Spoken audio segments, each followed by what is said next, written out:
ശബരിമല സ്വർണ്ണക്കൊള്ളയിൽ പ്രതിപക്ഷ യുവജന സംഘടനകളുടെ പ്രതിഷേധത്തിൽ സംഘർഷം. ദേവസ്വം മന്ത്രി വി എൻ വാസവന്റെ ഏറ്റുമാനൂരിലെ ഓഫീസിലേക്ക് യൂത്ത് കോൺഗ്രസ് നടത്തിയ മാർച്ചിന് നേരെ പോലീസ് ജലപീരങ്കി പ്രയോഗിച്ചു. പ്രവർത്തകർ മന്ത്രിയുടെ കോലം കത്തിച്ചു. റോഡ് ഉപരോധിച്ച പ്രവർത്തകരെ അറസ്റ്റ് ചെയ്ത് നീക്കി.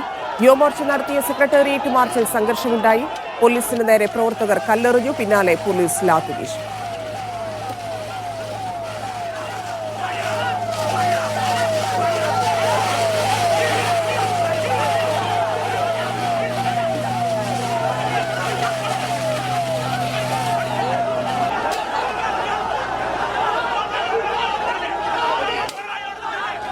തിരുവനന്തപുരത്ത് നിന്ന് RB സനൂപും കോട്ടയത്ത് നിന്ന് ജോസി ബാബുവും ചേരുന്നു. സനൂപിലേക്ക്. സനൂപ്, പ്രതിഷേധം എങ്ങനെയായിരുന്നു? സംഘർഷാവസ്ഥ ഉണ്ടായിരുന്നു, ഇപ്പോഴെന്താണ് സ്ഥിതി? പ്രതിഷേധം അവസാനിച്ചിട്ടില്ല. പ്രവർത്തകർ ഇപ്പോഴും സെക്രട്ടേറിയറ്റിന് മുന്നിലാണ്. 6 വട്ടം പോലീസ് ജലപീരങ്കി പ്രയോഗിച്ചു. ഇതിനിടയിൽ നേരിയ തോതിൽ പോലീസ് ലാത്തി വീശുകയും ചെയ്തിരുന്നു. 5 പ്രവർത്തകർക്ക് പരിക്കേറ്റിട്ടുണ്ട്. യുവമോർച്ചയുടെ പ്രവർത്തകരെ ഇപ്പോ 3 ആംബുലൻസുകളിലായിട്ട് ആശുപത്രിയിലേക്ക് മാറ്റിയിട്ടുണ്ട്. ശബരിമല സ്വർണ്ണക്കൊള്ളയിൽ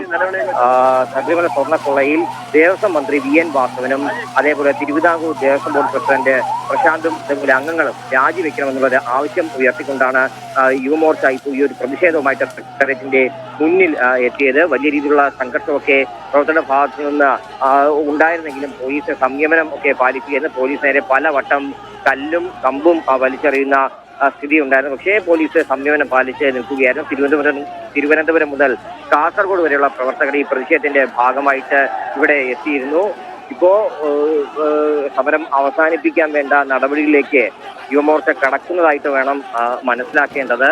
പ്രവർത്തകർ പക്ഷെ പിരിഞ്ഞു പോയിട്ടില്ല. പിരിഞ്ഞു പോയാൽ മാത്രമേ ഇവിടുത്തെ ഒരു സംഘർഷ അവസ്ഥയ്ക്ക് ശമനമുണ്ടായോ എന്നുള്ള കാര്യം നമുക്ക് പറയാൻ കഴിയുകയുള്ളൂ. എന്തായാലും കൂടുതൽ പ്രകോപനത്തിലേക്ക് പ്രവർത്തകരും ഇപ്പോൾ പോകുന്നില്ല. പ്രവർത്തകരെല്ലാം മുന്നേ ഒത്തുകൂടി ഈ ഒരു സമാപനത്തിനുള്ള ഒരു ശ്രമം നടത്താനാണ് തോന്നുന്നു. അവരിങ്ങനെ വട്ടം കൂടി നിന്ന് സംസാരിക്കുന്നുണ്ട്.